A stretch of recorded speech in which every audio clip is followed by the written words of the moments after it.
Hello and welcome to the latest video interview. I'm Ben Colclough. With me is Olga Razzhivina, Manager of Valuations at Ascend, and also the first lady to be voted onto the Board of Governors at the iStat Appraisers Programme.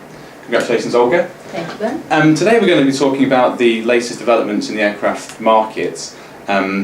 So Olga, what have been your impressions of the market for the first quarter of this year? Yes, Ben.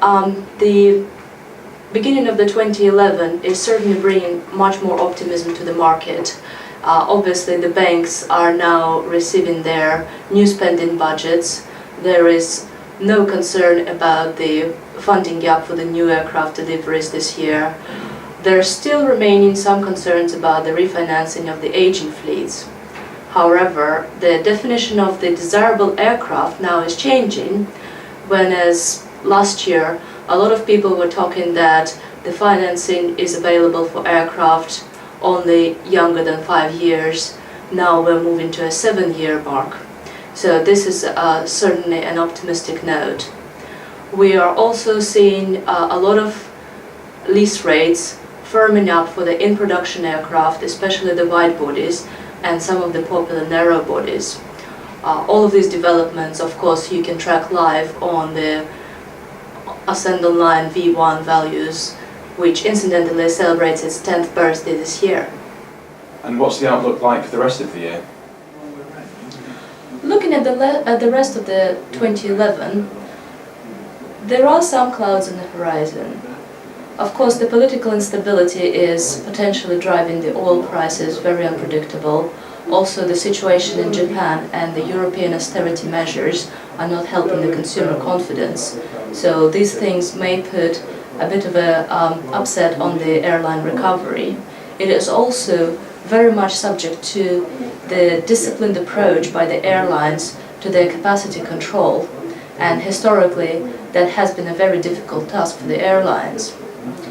So it is a double-edged sword, of course, because on one hand it helps the industry overall, but on the other hand it restricts the aircraft market. So we may have some difficulties for the secondary aircraft being traded.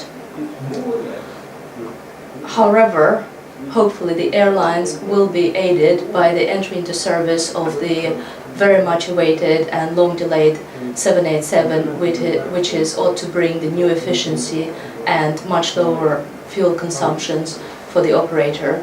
It is also expected that the 7478 will enter service, also aiding the efficiency of the operators.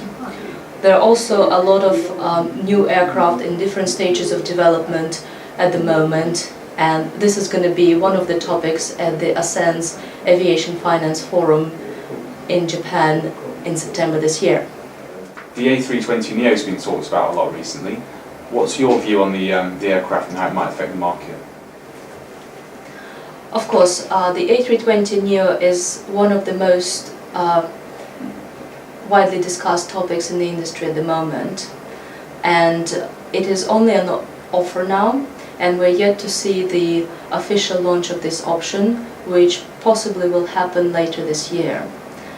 A lot of the Neo's success depends on the response from its main competitor, Boeing. Regardless of that, however, we believe that of the current A320 types, the one that will benefit the most is the A321, and we believe that in the long term it will display the strongest residuals. It is also worth mentioning that so far most interest has been towards the Pratt & Whitney pure power engines, and this is yet another endorsement of this new technology engine. Thank you very much for your thoughts, Olga, and thank you for joining us. And you can register for the Aviation Finance Forum in Japan on our website. Thank you.